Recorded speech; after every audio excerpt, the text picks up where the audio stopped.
Hello, I'm super excited. I chose this topic today out of a long list of topics to choose from Hebrew. I'm super happy. I prepared a slide. We're gonna go to the next one straight away because I need audience participation. So, group discussion. If you're at the back, just choose someone to talk to in your tables. What is the opposite of faith? And I don't need a definition. I need one or two words.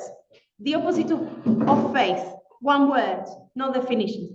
For the second one, a bit more of a definition, more of a discussion. What's the difference between faith and hopes or wishes? I wish, I hope, and faith. Yeah?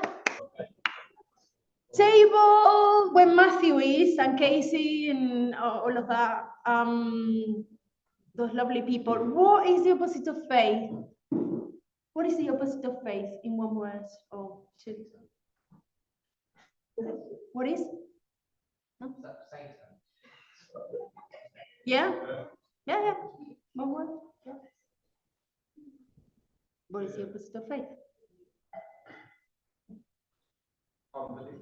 Unbelief. I heard Satan, I heard unbelief. Another word that hasn't been mentioned, what's the opposite of faith? Fear. Good. What's the opposite of faith? We put a doctor and a lawyer together and we came up with and faithlessness. Oh. Mind triggers. The opposite of faith is lack of faith. How developed is that? Okay, and all good answers, by the way, guys. Unbelief or disbelief? Yeah. And doubt. Yeah. Okay. Thank you. Very good when you go around tables because there's so many words and they're all basically the opposite of faith. Very good. So what's the difference, guys? I don't have time to go around all the tables, but if you're dying to say what's the difference between faith and hope and wishes, what will you say? Faith is more sure, for sure, whereas hopes and wishes like maybe not. Okay, Justina, for the ones online, Justina is saying there's more certainty, there's to be more sure in faith. And we hope and wishes is, oh, I hope, maybe not. But I do hope, you know. But faith is more certain. Someone read the Bible here.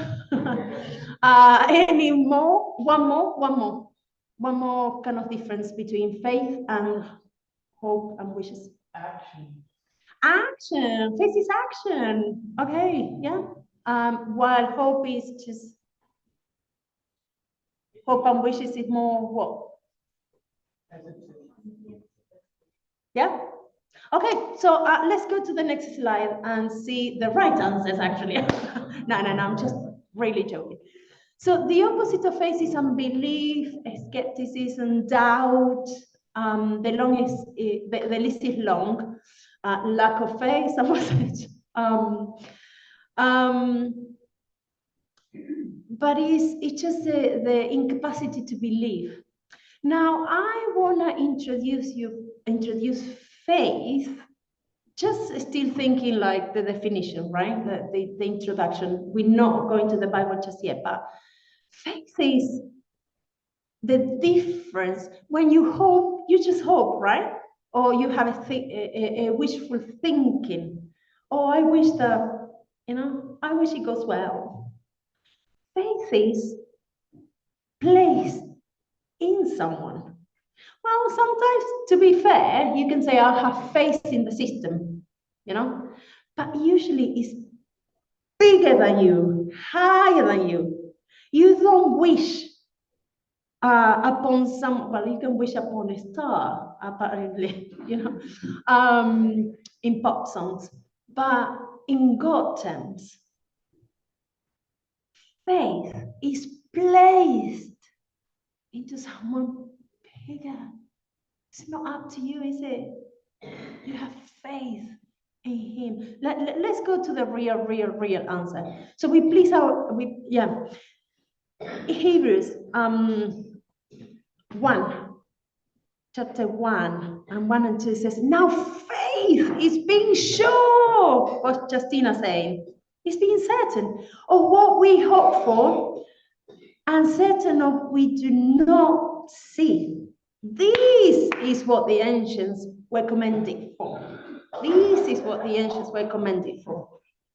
And so can you see when we read in the Bible the definition, how different it is to hope or wish? I wish, I wish you well. But I can pray that that goes well for you, that goes according to you placing your faith, not just on a, fleeting thinking, but on someone real who actually can and will do it. So let's go to the next slide. Now let's go a little bit deeper. By faith, we understand that the universe was formed at God's command, so that what is seen was not made out of what was visible. So if you are here, and I'm not generalizing, but it's very likely that you already have faith, because otherwise it's mental to believe that the world, was made by a word.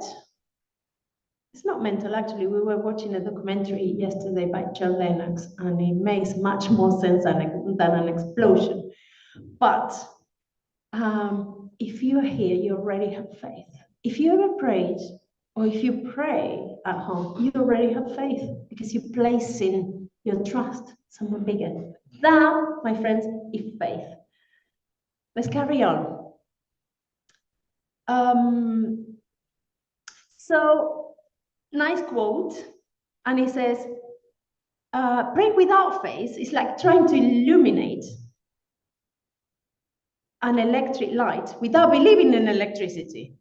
If we can't believe electric power exists, even though most of us have never seen it and don't fully understand how it works, how much more should we believe in the one who is greatest power source of all? So is there any electrician here amongst us?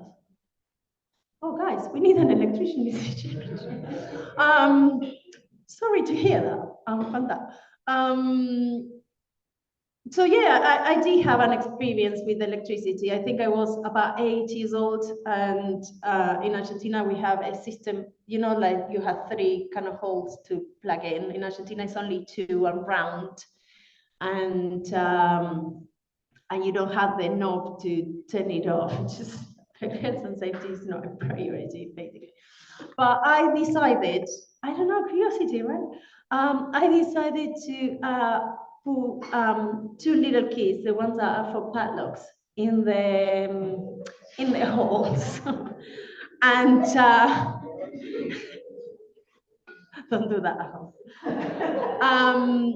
I did, and I was 8, and I experienced the power of electricity, and since then I'm a firm believer. What happened was the whole thing made an explosion, and it went black all around. That powerful. The keys were obviously metal, and I jumped back, and I felt like, woo. Nothing happened unless it's not too obvious. I want to believe that nothing happened with me, my brain, my body. But there you go. I do believe in electricity. But I don't know why exactly, and I never actually cared to find out what happened there.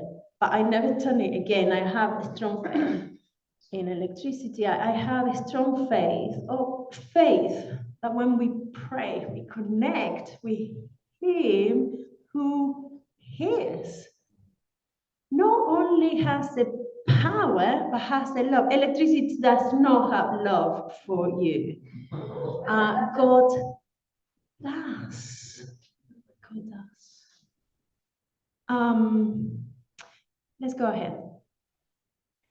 And then in this chapter of the Bible, there's a tricky verse that at times I grew up being afraid of, or sort of doubting. And it says, and without faith, it is impossible to please God, because anyone who comes to him must believe that he exists and that he rewards those who earnestly seek him.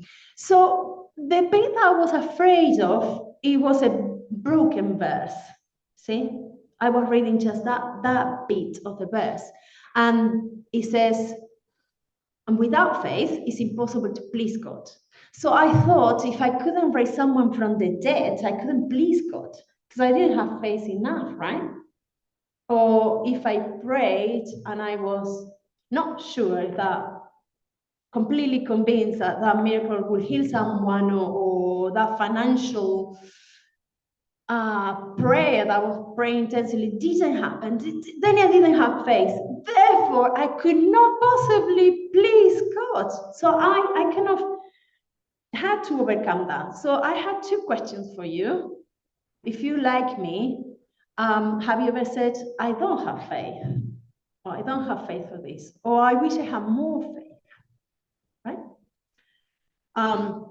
Or like me, have you ever worried that your lack of faith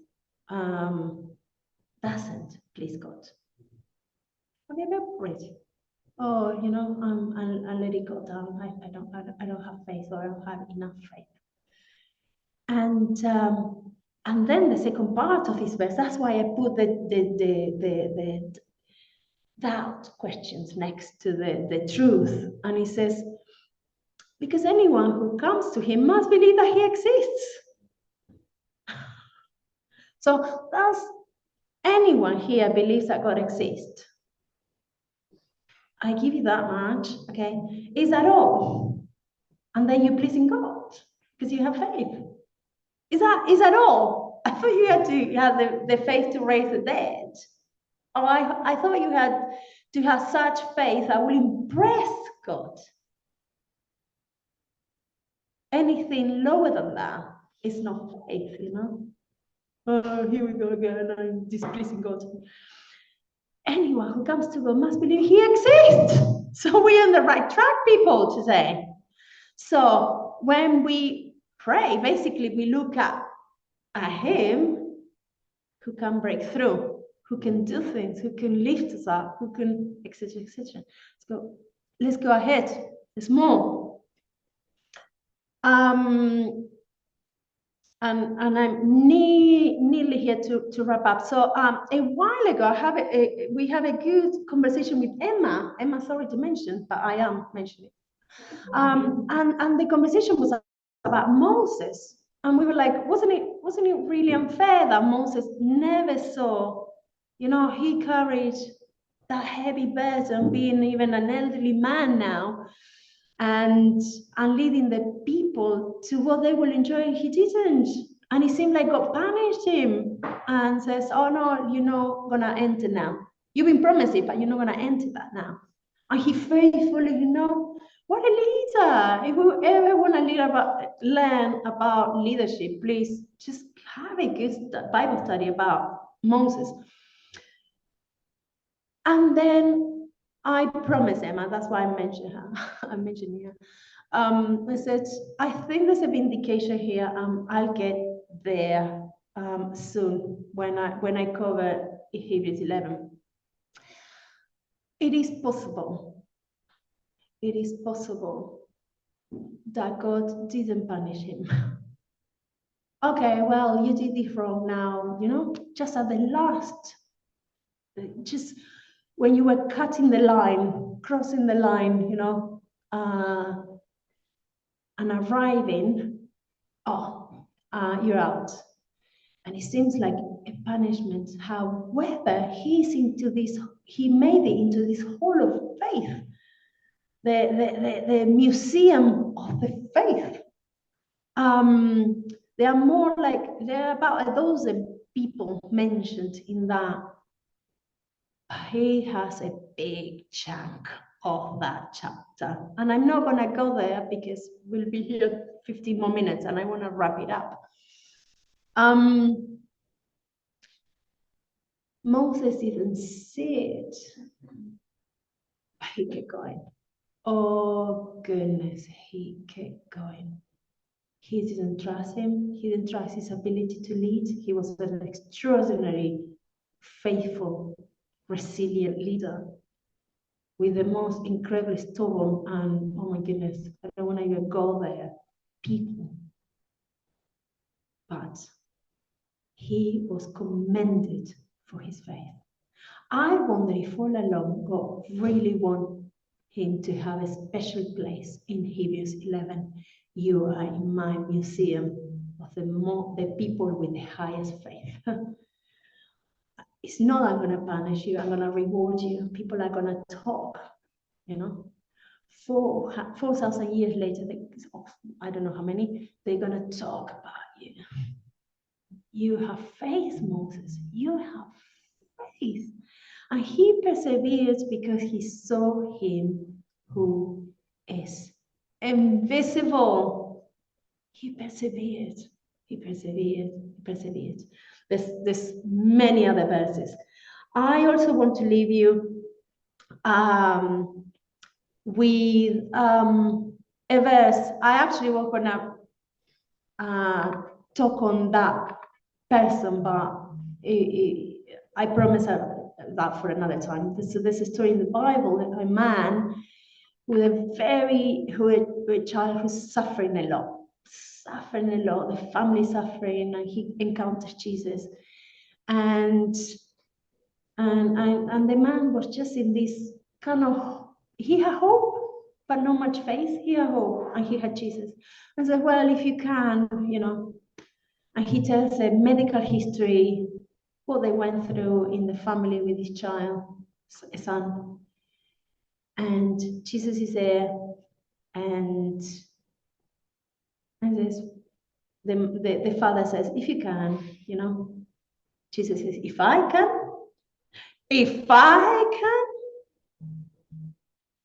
And then this man says something that everyone here